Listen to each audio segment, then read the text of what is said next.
Hello everyone, New12 here, welcome back to the end of Unlimited Blade Works. I want to start off and say that was the best route I've read in this story, and it will be the number one route. I absolutely love this story. There's not a single thing I'd change in this story, except a couple minor things, but it was so well written. The storylines were amazing. The girl was even more amazing than the writing. And I just want to start off by saying that because when I really like something, I tend to nitpick a little bit more. So I just want to preface that by saying I really enjoyed it. So no matter how much I harp on like small issues, it doesn't mean I disliked it. Like the more I dislike something, the more quiet I am about it, or a lot shorter with the stuff I say about it. So I want to say that. The one thing I didn't like about this chapter was it was just too small. This is like the 49th episode, 50th. It's tiny. This was such a short story compared to Fate itself. I am very disappointed that it was so much shorter. I could have used 10-20 more hours in it, and I would have been very much happy. I wouldn't have even really cared what was added. I would have just liked a little bit more. Maybe, a tad bit more character development and some of the minor characters. They'll probably be expanded upon in Heaven's Feel, so you have to keep some, for that. But it was just, I felt it was too short because, it's a Ren's chapter. I want her to have as much screen time as possible. But seeing Saber in this different light as well, I would have liked to see her a little bit more because she was definitely in a different light since she wasn't, the main romance goal. So I would have liked to see that. And just seeing, more interactions with her, maybe some of the other characters as well. Because they give explanations of Saber's character. Like, she's competitive, like in the last one. But it doesn't really ever show it. It just tells us. It never really shows her, like they could have shown the actual batting scene, spend like 20 minutes on it, and instead of just talking about what Saber did, actually show it. So I would have liked to see a little bit more just character interactions with the two, not necessarily in the war, just in plain everyday life. I know that doesn't suit everyone, but I would have really appreciated seeing that. Because that's what I really like seeing in a story personally. I love the action sequences, and they were some of my favorite in this episode, or chapter. But at the same time, I do like seeing just regular character interactions because that's how you get the depth in the character. That's where you really explore who they are. So I don't like having one side be more important than the other. Well, I shouldn't say that. I like more character depth than rather action sequences, I should say. So I wouldn't have minded seeing a little bit more. I felt it was a little bit too fast-paced because they didn't have to worry about world building as much. I would have liked it just to slow down a tad, just so I could have gotten a little bit more out of these characters. But that's my main gripe of the story. I mean, I don't want to nitpick too much on it, but that was my main at least my main complaint in the story. Other than that, it was really well written. The themes it touched upon were really great as well, and I'll get into those later once I start talking about Shiro, because he'll be a while. That'll be a good hour and a half. But I want to go ahead and get into the characters. And because I've already explained, how I felt about during the story, I thought it was really good. I'll get into the characters. We didn't see Sakura much at all. Well, to be expected. That being said, I do have ideas regarding her, though. At least how I feel she'll be handled in Heaven's Feel. We already saw her be assertive at certain points when it comes to people hanging out with Shiro. We've already seen her have that attitude. I feel like that's going to really surface in Heaven's Feel. I think she's going to be very assertive in being around him, and it's going to trigger him to respond to her in a very protective manner. because she's going to get involved personally in this Holy Grail War, and he's going to be very protective of her. I also think while we get information on her, we're going to get this whole hero complex shifted on its head. Because we've already focused on his ideal, there's only a couple more ways we can really change how Shiro acts, and that's by flipping it on its head. That he's going to, what I believe, he's going to kill Shinji. He will kill Shinji in this next story. I full stop, 100% prediction. He's going to kill Shinji because he's abusing Sakura. And him being closer to her, it's going to piss him the hell off. And he's going to confront Shinji on it and kill him. I do seriously believe that, because there's the writing on the wall. And the whole idea of, him not wanting to hurt anyone, him saving people. I think this is going to directly address that kind of double standard for him, that he's going to have to come to terms with this, that he can't let Shinji just do what he wants, because he's going to be hurting Sakura and abusing her, beating her and all that. And I think he's going to end up killing him, and I think that's going to lead to a very interesting storyline if it does happen. If it doesn't, I would love to see where it goes, but I really think that's where it will go in the next story. So I'm very much looking forward to that Sakura and Shinji aspect of the next story. Not that I want to see Shinji though. Let's be 100% honest. I'm more looking forward to him possibly getting axed, because I think that would be very interesting for him to come to terms with that, and then how he evolves his mindset to move away from being so self-sacrificing and being a more selfish person. Not in a bad sense, but he wants to be happy for himself and the people he loves. I think that's what shift he'll have in the next story, because we've already seen him in his ideal. I think he's going to betray that ideal much earlier on, and I'd love to see how that changes. Moving on from Sakura, Ilia was kind of relegated to the side, which I assume she'll be touched on in Heaven's Feel, because we got a little bit of her backstory with her being alone and all that, which is really heartbreaking, honestly, and I felt really bad for her. And God, if anything, I want to adopt her at this point, because I really feel bad for her. And she basically all but confirmed that her father is going to be Kiritsugu. I mean, she all but confirmed that. I didn't really realize that at the time. I wasn't fucking paying attention. But she all but confirmed it with the whole, he was an outsider and all that stuff, which is what Kiritsugu's role was. It was already touched upon, because he was an established mage and all that stuff. Like that, and how his relationship to the Holy Grail, how he betrayed them, i.e. destroyed the Grail, or tried to, and or at least stop the Holy Grail War. We saw how that ended up happening and turning against him. But I would say I'm interested to see if that is indeed true. I very much believe it is true. And it will be interesting why she's taking her revenge out on Shiro, because she seems very, very upset and pretty bitter about her past for a very reasonable point.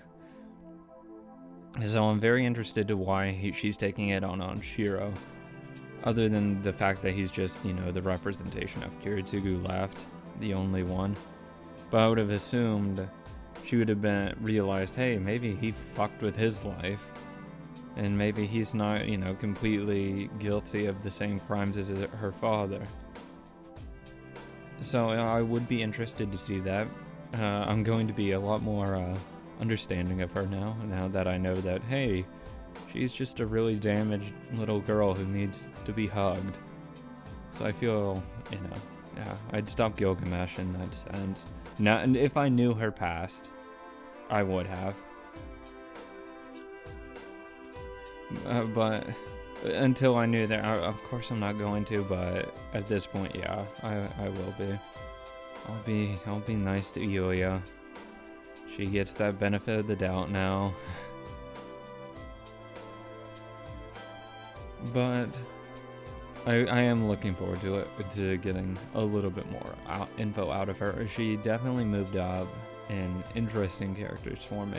I didn't really find her that interesting in the first route, because I just thought she was just, this creepy little girl. And now she's, a little bit more fleshed out. So I'd much rather see more of her rather than less at this point. Kirei, Mr. Priestman Kotomine. Son of a bitch extraordinaire who killed Ren's father. That's great. We then raise her to end up becoming the host of Holy Grail. Yeah, that's great practice right there. Not much to say. He really was a background character. He didn't do much. He only showed up at the very beginning and, at the very end. Or not very end, but near the end when Lancer ended up having to be ordered to kill himself. So we didn't get much of him, not much development in that wise.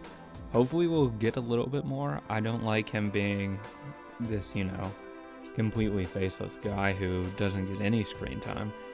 I find that very boring, honestly. And, I as much as I don't like him, it doesn't mean I don't want to see him. So it's whatever, I guess.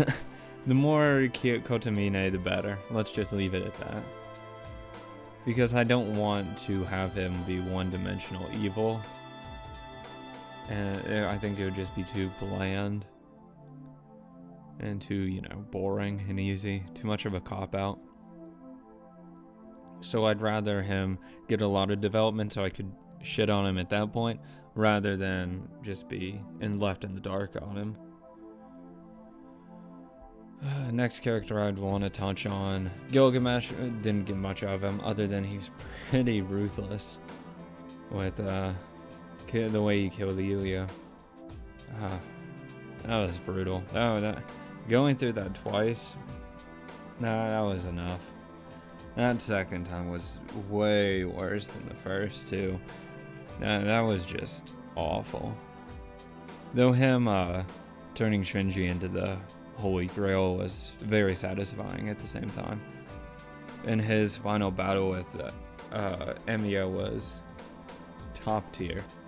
It really encapsulates his whole idea, and his idea of a servant being, him being able to have every single noble phantasm, but he doesn't know how to use any of them.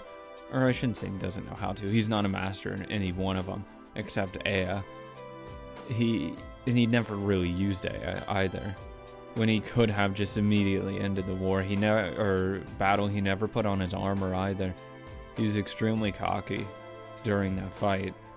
And it really goes to show how little he thought of Shiro, which makes the fight and ending that much better.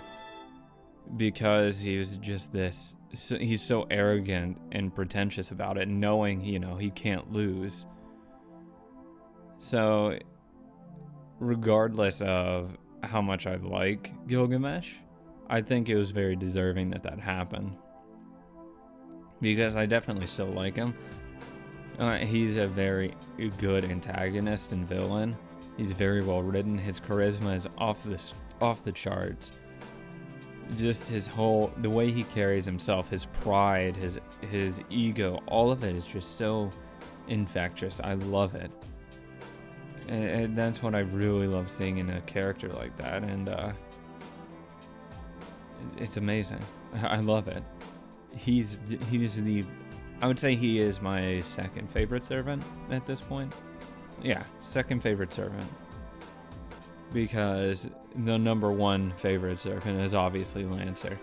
He is the best servant in the universe. He is my number one servant. If I had to summon if I had to summon one of the original 6, yeah, 6 servants in the Holy Grail War, I would have wanted to pull Lancer because he is amazing.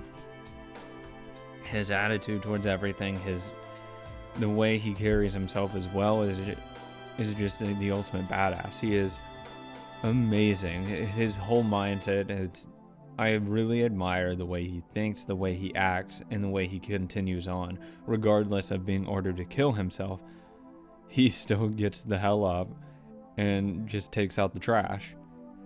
That is what I love about Lancer. He never stops. He will keep going until the very end, and I love that. I love that. I hope there's more Lancer in Heaven's Feel. If there's not, I will actually be disappointed. I want more Lancer. If there's more Kotomine, there has to be more Lancer because he is awesome. I love him. I really do want to get more of him. I hope this wasn't his, big final hurrah in the story and just, relegated to the side. I'd be disappointed. I want to see more of him. He's cool. Caster. She went from public enemy number 1 to, wow, she had a really fucked life, and I can actually understand why she hates a lot of people. I can really understand where she's coming from, and I don't blame her for a lot of the action she did. Oh, her master was a piece of shit? Yeah, he deserved to die. He limited her magical output because he's, he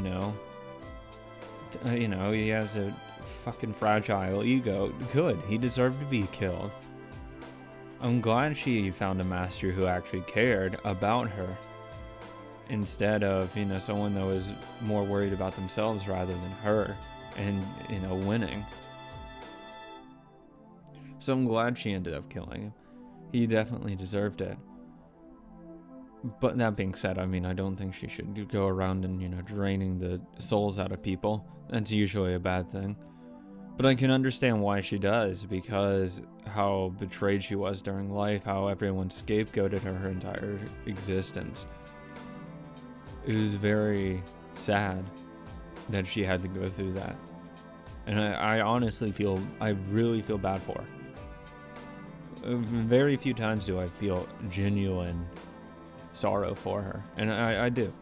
I mean that with all my heart, because the way she also sacrificed herself for her master as well, it really shows, regardless of how she views humanity and how people betray her, in her final act she didn't betray anyone, she died saving someone. So it's a very interesting thing that she did, and a very noble act, how she died. Berserker, he worked with Elia, and even though she hated him, he's still stuck around, so he's a good guy. I do like that, when she needed him, he ends up, coming back, even if it's just to die, but him breaking free was interesting. And really, it shows just how much he cared about her, regardless of how she treated him at the beginning. And I think that's really sweet and heartwarming. And I feel bad that he died as well. Assassin, he's not real. He's not a real person. He's just tied to the temple. That was a very strange sequence. Not much else. We might get a bit more Assassin in Heaven's Feel. I say whatever. I'm not a big Assassin fan personally. I could do without him personally. Next one, Saber. I really liked her role in the story a lot more than how I liked her in Fate. Mainly because I'm not exactly like full on, hey, Saber best girl. Like, she's a solid number 2 for me, I would say. Depends where Sakura ends up ranking last in her route, but right now she's a solid number 2. Nowhere near number 1, but a good distance from 3. She's really nice, really sweet, but the problem is we just don't see her outside of battle that much. We get little bits and snippets of her, but I want more. I want like 2-3 hours, just her, Shiro, Rin hanging out, doing random activities together, so we can actually flesh out her normal side, and rather than just her cold, emotionless side. I want to see what her, personality is like, what she likes to do other than, have a pet lion. I want to see more of her in that regards. But I like her role with being more of a support rather than a love interest. I think that suits her much better. I think she suits a friend role a lot better than being in a loving relationship. But that's just my personal opinion on her. I think she fits better for that, because I really don't see Shiro and her really melding together. Really, her and anyone, really, because that's just against her nature. Her whole idea was that she repressed her humanity to become a king. So her falling in love with someone is just really awkward, I guess it would be a good way of phrasing it. Like, I understand her trying to get rid of that, but at the same time, it feels like it was too fast. That she lived her entire life. Oh yeah, but in 10 days that's over with. And I fell in love with someone. I feel like that's a bit too short of a time period. If it was spread out over months and years, and she slowly grows to that point, I think that would be much better. But of course we don't have that luxury of time. So you kind of have to rush it a little bit. So I would argue that I would like to see her just more in the same role she has. I hope her role in Heaven's Feel is similar to the one in Unlimited Blade Works. If it's slightly different, I'd like that as well. I want to see more of her, maybe different sides of her personality as well. But, who knows? Let's go ahead and talk about Archer. Or Emiya. Hero Emiya. There's so much to talk about. His backstory, the whole dream sequences as well, with him being ostracized and sold out, betrayed constantly, being a guardian, having to bail out humanity, but at the same time also being blamed for all the problems, was something I wasn't really expecting, actually. I wasn't expecting as dark a backstory as he had. I figured he was Shiro, but I didn't realize just how fucked up his life was. And to go to such extreme lengths to even just kill yourself at that point, unironically try to end the cycle, is really, it speaks volumes of just how desperate he was to hopefully not have to go through that ordeal again. And as much as he may not admit that, it shows that he truly cares about himself, and he doesn't want to put another him through the same hell that he's gone through. So it's fucked up at the same time as it's really admirable that he's trying to save himself from that. With the ending, with him talking about how Shiro is going to walk the same path, I misunderstood it, so I want to go ahead and clarify. I assumed he meant that it was going to be the exact same, that he's walking the exact same path as him and will end up in the exact same spot as him. He won't change at all. I thought that's what it was going for. I should have realized with the mirror breaking part, I should have realized that symbolism, that he's already broken that mold and he's already changed. I should have realized that. I didn't. So that's my fault for just missing that symbolism. And so I want to say I misunderstood that part. The good ending clarified it a lot more, saying that with these two people, I'll be able to go further, and they'll be able to support me. I just didn't read that much for the true ending, I guess, because I really thought it just meant that even with Ren's help, he doesn't go anywhere, and he just ends up the exact same as Archer, and he hates life and everything. No one was there to support him. I would say just the writing was a little bit unclear from the way I was interpreting it. But him having Rin obviously is going to change him. That was my whole idea. That's what I wanted her to do. I wanted her to be the support that he never had in his life. He never had someone that, was there that wouldn't betray him, that would say, hey, you're doing actually a really good job. Don't listen to what these people are saying. Even though they're just saying that, you're still doing good. He never had that kind of support. He never had anyone to be happy for him, or at least around him to be happy, because all they would do is be, it was just momentary happiness, and then it was gone. Someone else is suffering.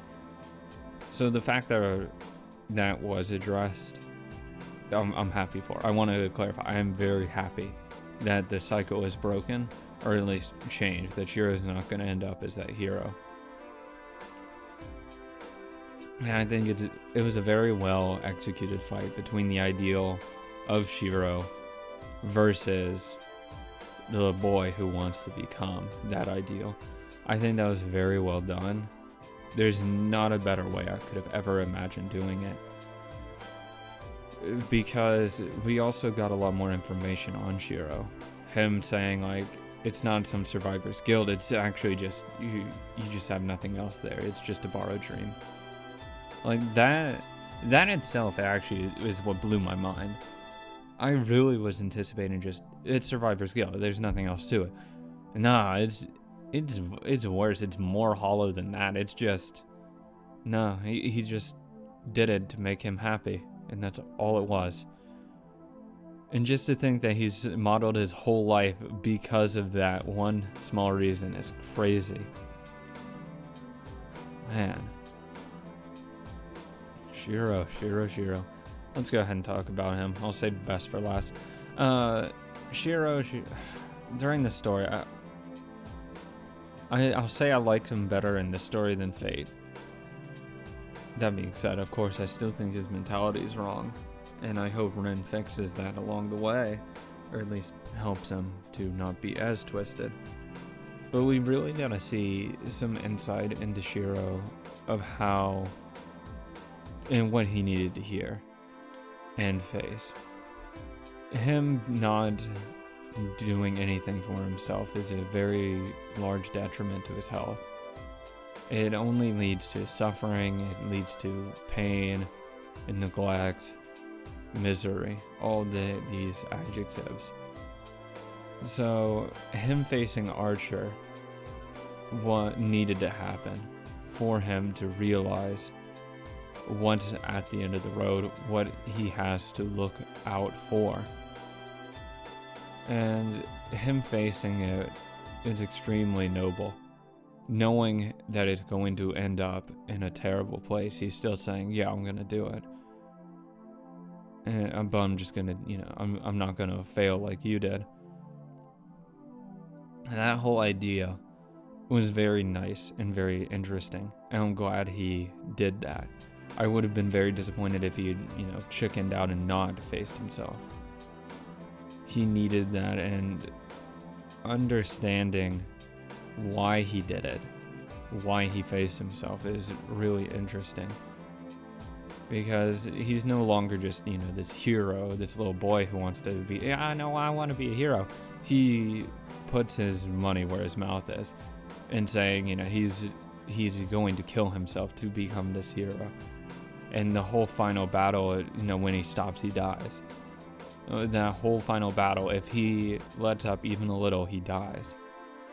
And it was just, there was no stopping him at that point, and Archer knew that. I don't believe Archer necessarily died or lost on purpose, but I don't think he went out of his way to win. Even in the story, he said himself he could have just backed away. But he's too busy focused on Shiro and remembering his past and understanding the determination of him. And I think that really moved Archer to not necessarily let him win, but to understand his determination and where he's coming from, and understand that he might be a little different. He might be going a little farther. He has Rin next to him who's going to take care of him. he's not going to end up the same way. And at that point, that's why Archer ended up saving him from Gilgamesh, because he knew that he's not the same, that he's not the same kid. Which is really nice, really well written. And it's really appreciated when you reread it again, as I've done a little bit. I've read certain scenes over again. And it's really neat understanding now how Archer feels rereading some of these scenes. Even though he necessarily did betray Ren, obviously it was to, get to Castor and all that. Not saying I still like it. I think it's still a little fucked up they did it and put Ren through that, because she was really upset by it, and I do feel bad for her. And I don't like seeing her cry. It was necessary, because it also ended up forcing Shiro to come to terms with himself as well, and really reassure his resolve in fighting. Because after that, they go to the castle, he sees Gilgamesh do all of these things. He really says to himself, yeah, I need to win. Or not necessarily a win, but I need to make sure these killings don't happen again. I need to put an end to it. It really steals his resolve in that regard. So it was very important that he did betray. Even though I'm not necessarily agree with the concept of it, it was important for Shiro to have it done, because it also further put a wedge between Archer and Shiro. Even though there already was, it furthered that divide between them, which is really important to do. I will say, the fight scenes wherever Shiro did come up were very well done. Him constantly pushing himself to that next place to protect the people he loved was really well done, and a little bit better done in this route rather than Fate, because we don't really see too many times where he pushes himself other than projecting Caliburn against Berserker and doing it again at the end of the story. I believe he did it again. Other than that, we really don't get too many times where he does it. Rather than in this story, he does it a lot more sparingly. Even though it's very dangerous to do, he continues to do it because he knows he has to. He projected, like 7 weapons against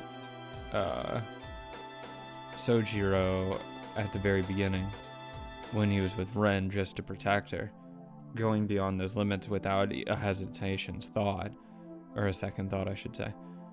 And then, the second battle against him, he again pushes himself to buy Ren as much time as possible. And he really takes the blame for not being able to protect it or distract him long enough for her to win. And he talks about how weak he is, and he understands that weakness. So him doing all that was really well done. And I really appreciate that in taking on that responsibility. The story itself, the pacing, it's very similar to Fate, but not, because one little change ended up shifting the dynamic between Ren and Shiro.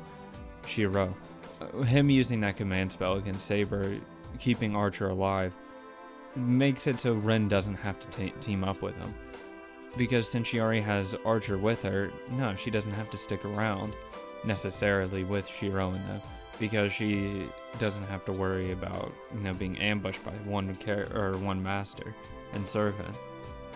So that whole point where they are at odds from the very beginning is very neat, because with Archer not injured, it also lets him fight against Shiro more effectively rather than having to heal said wound before the battle. So I like that a small change ended up making such a massive difference. Let's talk about Ren, though. I'm going to talk a little bit about Best Girl. The sweetest, most adorable girl in the universe. At least in the Fate universe, I should say. I haven't even read all of it, but I already know that's true. I really love her character and how it's presented. The whole good-natured, but also at the same time, she's very understanding of the situations that gets placed upon her. That she genuinely cares about all the people around her, even if she doesn't act like it. The whole factory where those people were suffering, she could have let them to die, but she didn't. She purposely went out of her way to make sure to call the hospital, open up the windows and all that, understanding that she is going to save them. And that just goes to show her character and how she's a very good person. Also, the way she takes care of the people around her is very protective, but at the same time, she does go out of her way to win, and she's a very competitive person, and I really admire that, and I really enjoy that aspect of her.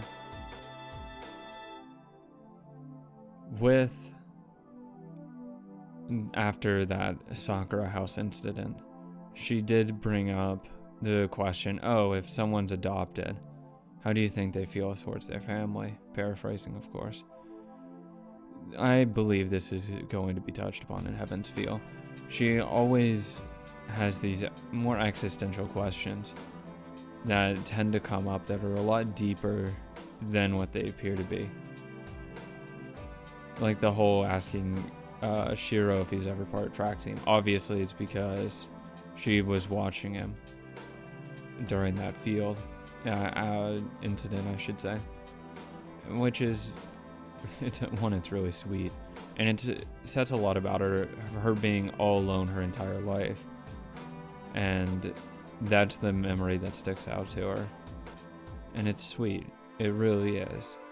That him just persevering, even though it's useless, really sticks with her. After she's just been surrounded by her family's death, no one around to take care of her except this priest that presumably doesn't care about her at all, considering he also murdered her father, and without, a second hesitation. So it's interesting that someone that scarred would just see that such a very trivial incident with that much light. But her talking about someone being, removed from their family, adopted. Or it wasn't adopted, it was just that they're not, part of their family anymore. Like, that whole scene itself was interesting because it leads to two questions. One, why are you asking? And, the obvious answer to that question is the other half. So I have no idea. I would say that the person probably does have probably regret towards it. That being said, the reason why she's asking it has to be there's only a couple reasons. Either she's adopted or someone she knows was part of the family and ended up getting adopted. Now, I don't believe Tosaka was adopted. That wouldn't make sense. She talked to her dad when she was a young girl. We get flashbacks of it. So we can assume that she's not adopted. So we have to assume that someone from her family was most likely removed from that family and put into another one. Now, the question is who? Either they haven't been shown yet or they are shown. I would say the most likely candidate's going to end up being Sakura. The reason why I believe this is because it would make sense of why Ren cares about her. Because we always see Ren being friendly with her, or at least I shouldn't say always, but we see Ren being friendly with her, at least in the prologue. Like, let me help you with that. Sakura wouldn't be happy if I let Shiro die. Like, even though it also is probably, personal reasons as well, she does bring up Sakura. And so we see that she does care about her, and I wouldn't be surprised if it ended up that they're sisters. For that very reason. I doubt that it also would help to explain why she maybe doesn't like Shinji as much. Because if he is abusing Sakura, then she would see it as he's abusing her sister. And would not like that. Because there's no other reason why she'd bring it up unless someone was in that position.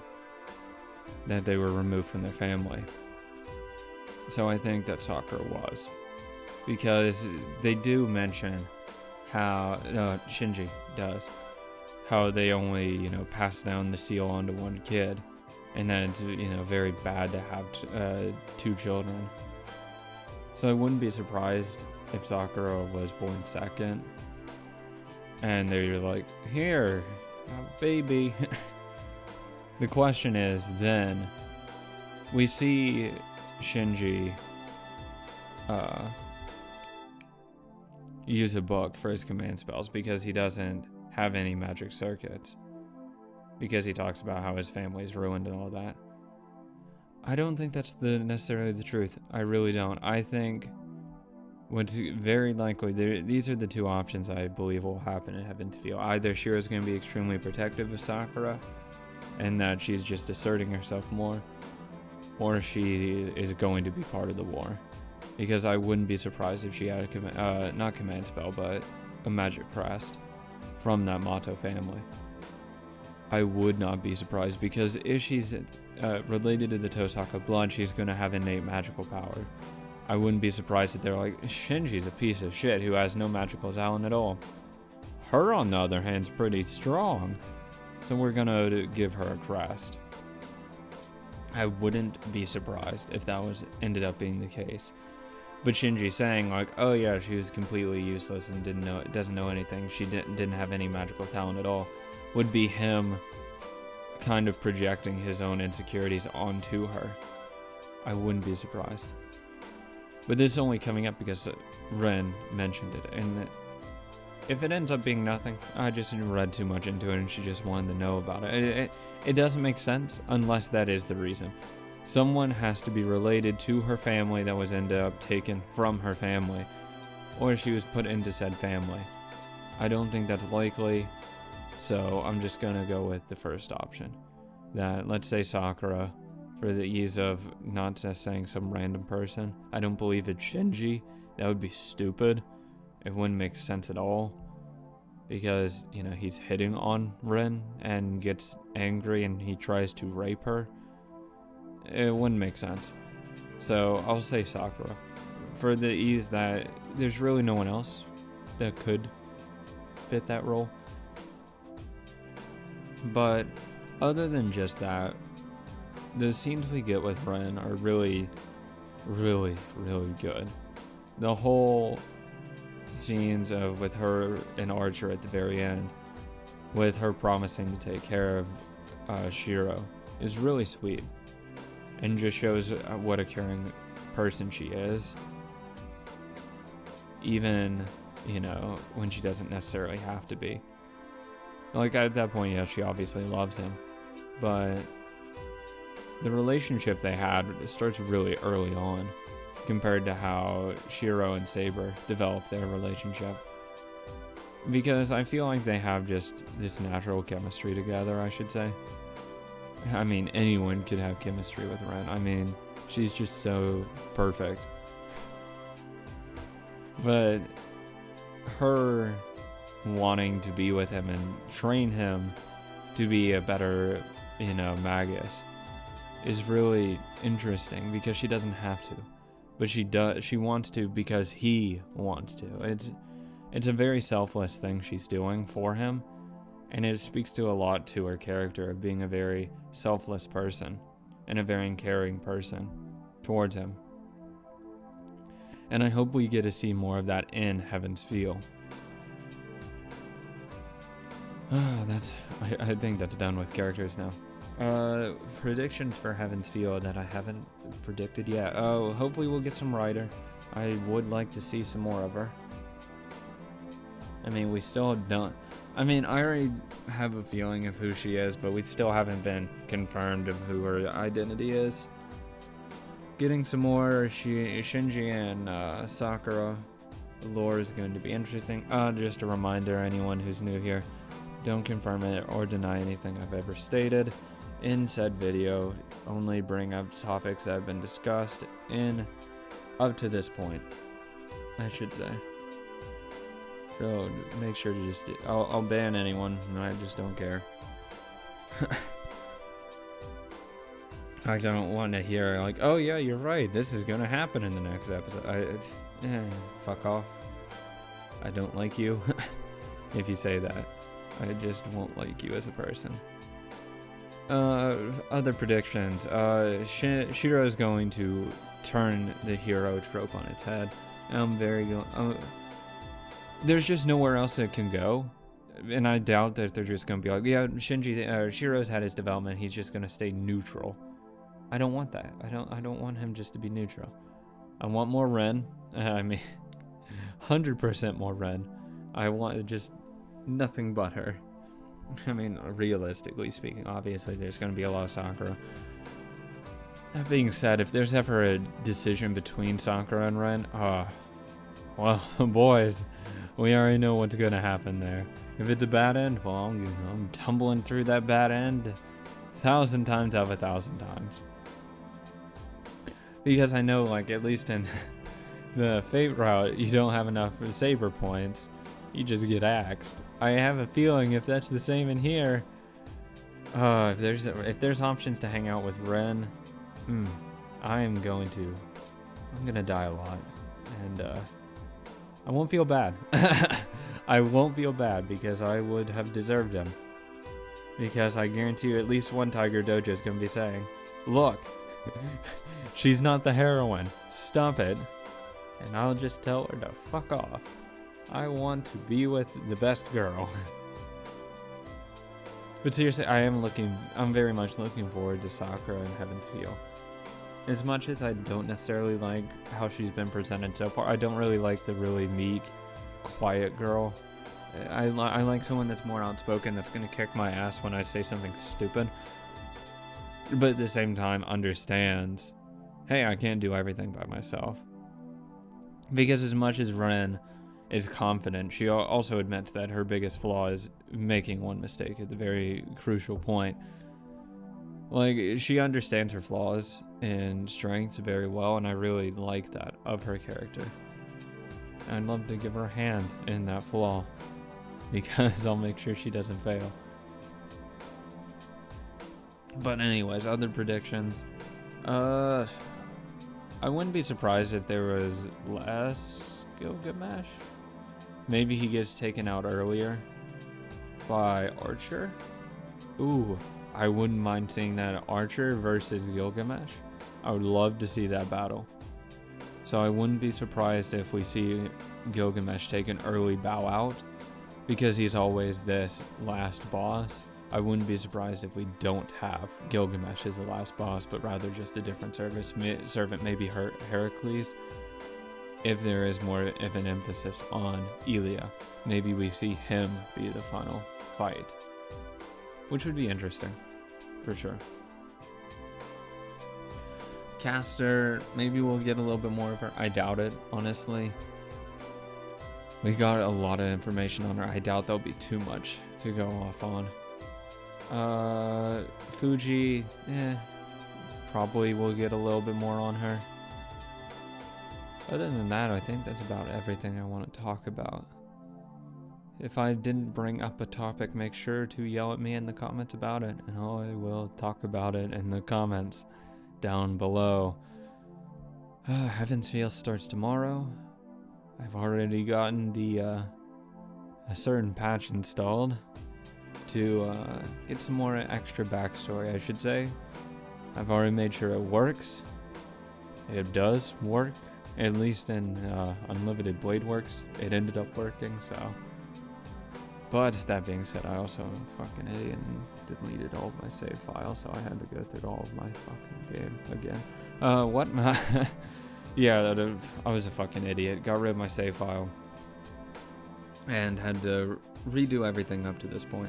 So I don't have my great, 6 days in the story. Tis a shame, tis a shame. But anyways, I'm very much looking forward to Heaven's Feel and getting all those endings. I have no idea how many there are. I believe there's 2. I'll just say there's 2. They're probably the same as Unlimited Blade Works, a true end and a good end. Hopefully Rin is in one of them, because that'll be the ending I get. Other than that, thank you guys so much for watching. I've loved the support of Fate Stay Night so far. It's been amazing. You guys have done an amazing job just really being full on into the story, and I really appreciate that, because without people, you know, being there saying like, hell yeah, this is awesome, I wouldn't have had nearly as much fun as I'm having right now. And even though this is a tad shorter than the last one, which is because I don't have to talk about story-wise as much, I will say this story was a lot of fun. This route was by far my favorite, #1 by a mile. Even though it was shorter, Rin being the main girl in this sold the route. Even without her, it's still #1 though, because she just puts it that extra mile ahead. The story itself didn't even need her as the main heroine. It could have had Sakura, and I'd still say this is #1 for the sheer fact of Shiro facing his ideal. I love that kind of story, and I love the way it was written. It was perfectly done with Shiro facing his future, coming to terms with that, and continuing to march on even though he knows what's waiting for him at that end of the tunnel. I love it. It was amazing, and I really respect Shiro for continuing on through that, regardless of how shit things could get. He just soldiers on, and I think that's amazing. But anyways, I'm done rambling. It's been 50 minutes. Thank you guys so much for watching. Make sure to like the video, comment down below what you thought about Unlimited Blade Works entirely. If I forgot anything, I'll go ahead and mention that down below. I believe I talked on everyone, or touched on everyone important. Make sure to subscribe to the channel if you have not already done so. I love the support this series has gotten, and it's been amazing. So I want to see that number continue to grow and further my enjoyment in the series. Thank you guys so much for watching, and have a great day.